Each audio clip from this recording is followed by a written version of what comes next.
श्रीमद्भागवत महापुराण के प्रथम खंड के प्रथम स्कंद से सप्तदशो अध्याय हिंदी में आरंभ कर रहा हूं।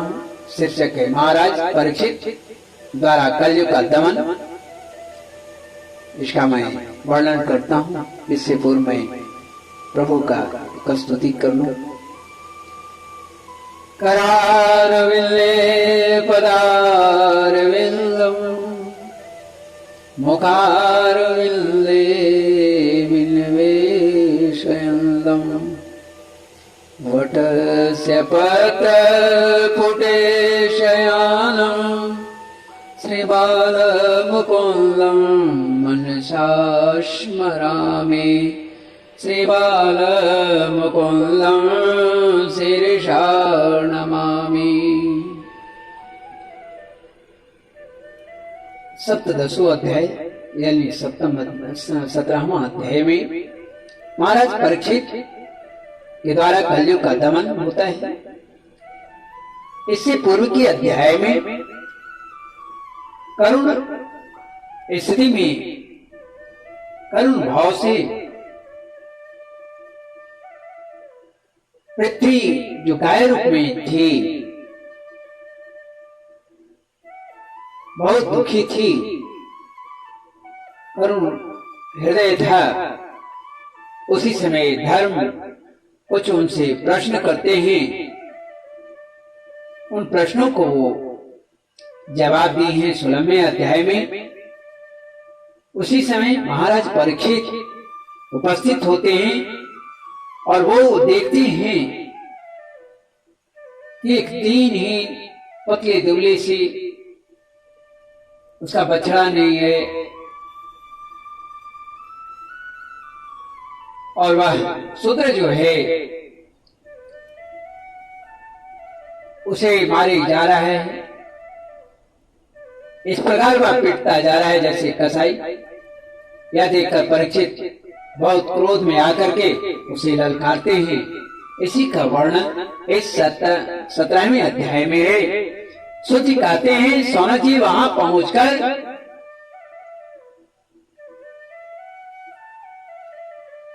यानी पूर्वाहिनी समुद्र सरस्वती के तट पर पहुंचकर राजा परीक्षित ने देखा कि एक राजवेशधारी राजा का वेश धारण किए हुए शूद्र हाथ में डंडा लिए हुए है और गाय बैल के एक जोड़े को इस तरफ पीटता है, इस तरफ पीटता जा रहा है जैसे उसका कोई स्वामी ही नहीं हो, कोई मालिक ही नहीं हो।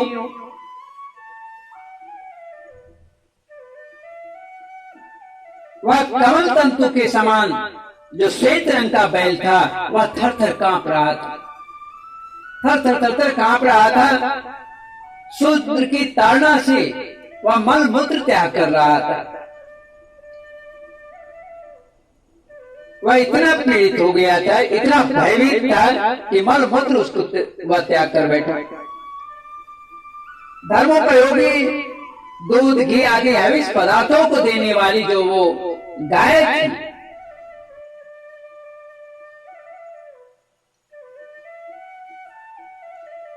वह गाय भी बार बार शूद्र के पैरों की ठोकर खाकर अत्यंत दीन हो रही थी, इतना दुखी हो रही थी, बहुत कष्ट हो रहा था। एक तो स्वयं ही पतली दुबली थी, ऊपर से राजा का वेश धारण किए कलयुग का दंड भूखे थी। उसका बच्चा उसके साथ नहीं था। उसकी आंखों से आंसू बहते जा रहे थे। स्वर्ण जड़ित रथ पर चढ़े हुए राजा परीक्षित ने अपने धनुष चढ़ाकर मेघ के समान आवाज में उसे ललकारा। मेघ के समान गंभीर आवाज में वाणी में उन्होंने ललकारा, अरे तू कौन है जो बलवान होकर मेरे राज्य के इन दुर्बल प्राणियों को बलपूर्वक मार रहा है? तूने नट की भांति भेष तो राजा का सा बना रखा है, परंतु कर्म से तू शूद्र जान पड़ता है। हमारे दादा अर्जुन के साथ भगवान श्री कृष्ण के परम धाम पर आ जाने पर इस प्रकार निर्जन स्थान में निरपराधों पर प्रहार करने वाला तू अपराधी है, अपराधी है।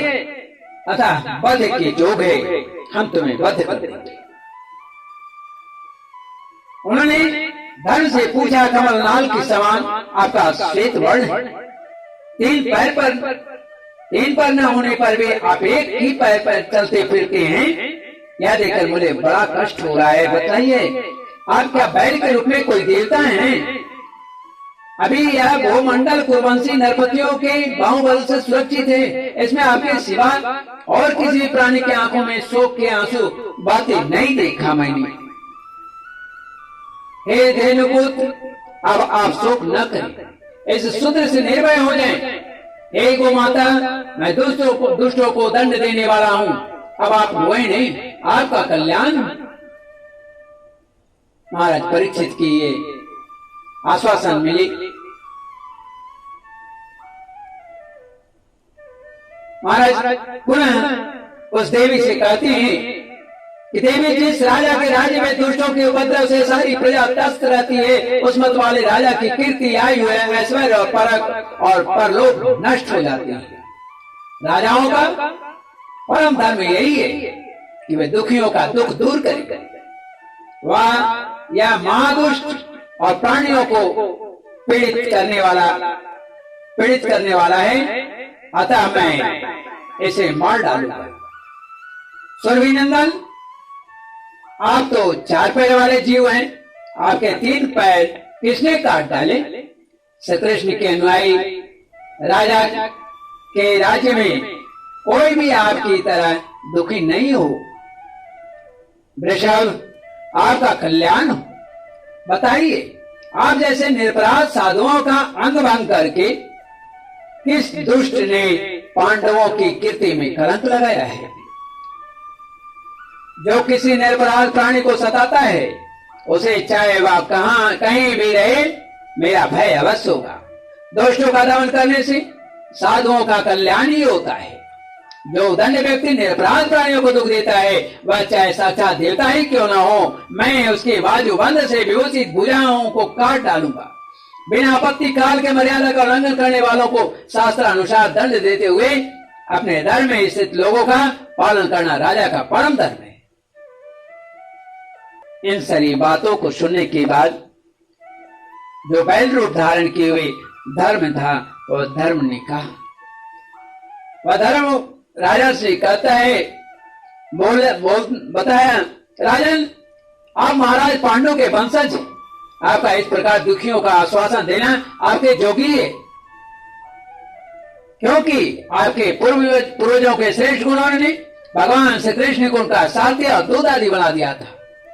हे नरेंद्र, शास्त्रों के विभिन्न वचनों से मोहित होने के कारण हम उन पुरुषों को नहीं जानते जिससे क्लेशों के कारण उत्पन्न होते हैं। जो लोग किसी भी प्रकार के द्वैत को स्वीकार नहीं करते, वे अपने आप को ही अपने दुख का कारण बतलाते हैं। कोई प्रारब्ध को कारण बतलाते हैं, तो कोई कर्म को, कुछ लोग स्वभाव को, कुछ लोग ईश्वर को दुख का कारण मानते हैं। किन्हीं का ऐसा भी निश्चय है कि दुख का कारण न तो तर्क के द्वारा जाना जा सकता है और न वाणी के द्वारा बतलाया जा सकता है। हे राजर्षि, अब इनमें कौन सा मत ठीक है, यह आप अपने बुद्धि से ही विचार लीजिए। सुत जी कहते हैं, ऋषि श्रेष्ठ शौनक जी, धर्म का यह प्रवचन सुनकर सम्राट परीक्षित बहुत प्रसन्न हुए। उनका खेद मिट गया। उन्होंने शांत चित्त होकर उनसे कहा, परीक्षित ने कहा, धर्म का तत्व जानने वाले वृषभ देव, आप धर्म का उपदेश कर रहे हैं। अवश्य आप वृषभ के रूप में स्वयं धर्म है। आपने अपने को दुख देने वाले का नाम इसलिए नहीं बतलाया है कि अधर्म करने वालों को जो नरकादि प्राप्त होते हैं, वे चुगली करने वाले को भी मिलते हैं। अथवा यही सिद्धांत निश्चित है कि प्राणियों के मन और वाणी से परमेश्वर की माया के स्वरूप का निरूपण नहीं किया जा सकता। इस बात का ध्यान रखें कि अपने को दुख देने वाले का नाम इसलिए नहीं बताया। अधर्म करने वाले को जो नरकादि प्राप्त होते हैं, जो अधर्म करता है उसको जो नरक प्राप्त होता है, वही दंड जो है, वही नरक चुगली करने वाले को भी मिलता है। धर्मदेव, सतयुग में आपके 4 चरण थे, तप, पवित्रता, दया और सत्य। इस समय अधर्म के अंश गर्व आसक्ति और मद से 3 चरण नष्ट हो चुके हैं। अब आपका चौथा चरण केवल सत्य बच रहा है, उसी के बल पर आप जी रहे हैं। असत्य से पुष्ट हुआ यह अधर्म रूप कलयुग उसे भी ग्रास कर लेना चाहता है। ये गौ माता साक्षात पृथ्वी है। भगवान ने इनका भारी बोझ उतार दिया था और ये उनके राशि राशि सौंदर्य बिखरने वाले चरण चिन्हों से सर्वत्र उत्तममयी हो गई थी। अभी ये उनसे बिछुड़ गई है।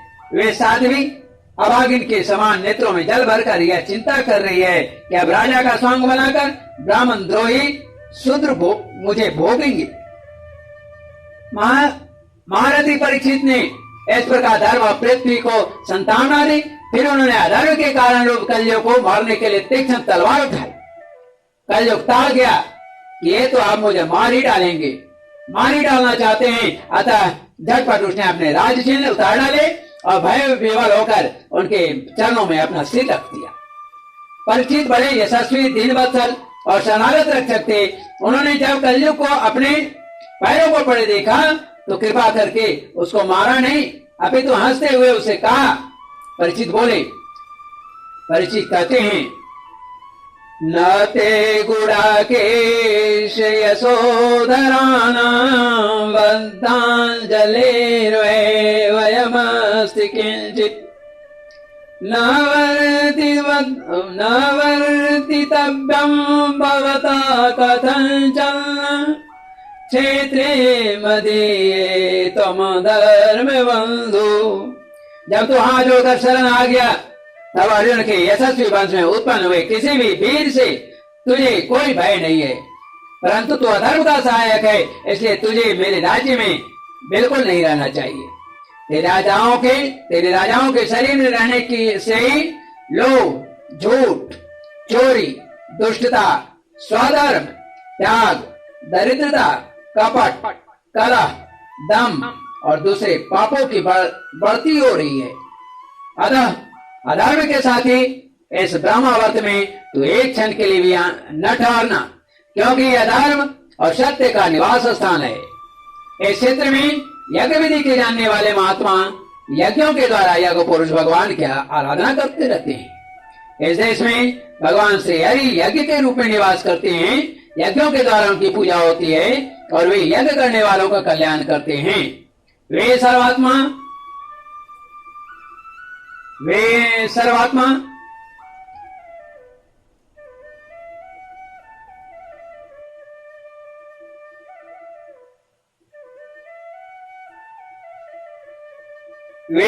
भगवान वायु की भांति समस्त चराचर जीवों का भीतर और बाहर एक रस स्थित रहते हुए उनकी कामनाओं को पूर्ण करते रहते हैं। सूर्य जी कहते हैं, परीक्षित की आज्ञा सुनकर कलयुग सिर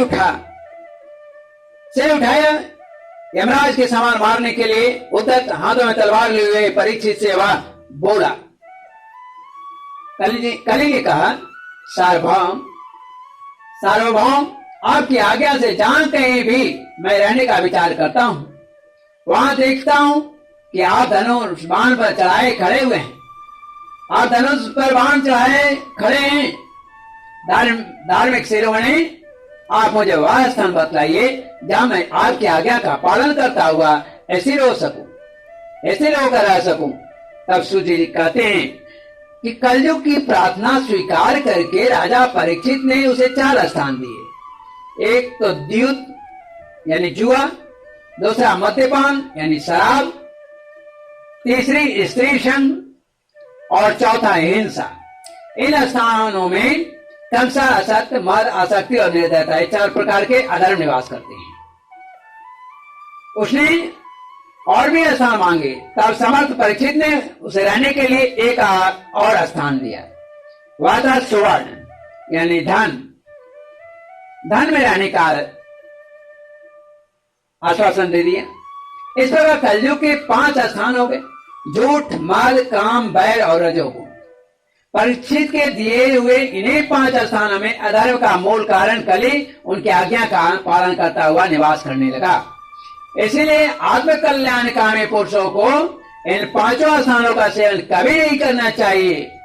धार्मिक राजा, प्रजावर्ग के लौकिक नेता और धर्मोपदेष्टा गुरुओं को तो बड़ी सावधानी से इनका त्याग करना चाहिए। राजा परीक्षित ने इसके बाद वृषभ रूप धर्म के तीनों चरण, तपस्या, शौच और दया, ये तीनों जो है जोड़ दिए और आश्वासन देकर पृथ्वी का संवर्धन किया। वे ही महाराजा परीक्षित इस समय अपने राज सिंहासन पर, जिसे उनके पितामह महाराज युधिष्ठिर ने वन में जाते समय उन्हें दिया था, अभी विराजमान हैं। वे परम यशस्वी सौभाग्यभाजन चक्रवर्ती सम्राट राजा परीक्षित इस समय हस्तिनापुर में कौरव कुल की राजलक्ष्मी से शोभायमान हैं। अभिमन्यु नंदन राजा परीक्षित वास्तव में ऐसे ही प्रभावशाली हैं जिनके शासन काल में आप लोग इस दीर्घकालीन यज्ञ के लिए दीक्षित हुए हैं। दीक्षित हुए हैं।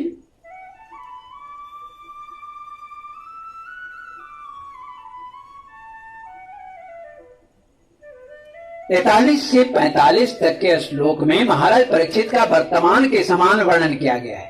वर्तमान समीप्य वर्तमान अवधा। तो इस पाणिनि सूत्र के अनुसार वर्तमान के निकटवर्ती भूत और भविष्य के लिए भी वर्तमान का प्रयोग किया जाता है। जगत गुरु श्री वल्लभाचार्य जी महाराज ने अपनी टीका में लिखा है कि यद्यपि परीक्षित की मृत्यु हो गई थी, फिर भी उनकी कीर्ति और प्रभाव वर्तमान के समान ही विद्यमान थे। उनके प्रति अत्यंत श्रद्धा उत्पन्न करने के लिए उनकी दूरी यहाँ मिटा दी गई है। उन्हें भगवान का सायुज्य प्राप्त हो गया था, इसीलिए वे सूची को वे अपने सम्मुख ही दिख रहे हैं। न केवल उन्हीं को बल्कि सबको इन बातों की प्रतीति हो रही है। आत्मा वै जायते पुत्र इति श्रुति, इस श्रुति के अनुसार जन्मेजय के रूप में भी वही सिंहासन पर बैठे हुए हैं। इन सब कारणों से वर्तमान के रूप में उनका वर्णन भी कथा के रस को पुष्टि करता है। इसीलिए यहाँ पर दीर्घकालीन यज्ञ के लिए दीक्षित हुए हैं कहा गया है। इति श्रीमद्भागवते महापुराणे संहितायां प्रथम स्कंदे कलीन निग्रहो नाम 10 अध्याय। श्रीमन्नारायण नारायण नारायण हरि नारायण नारायण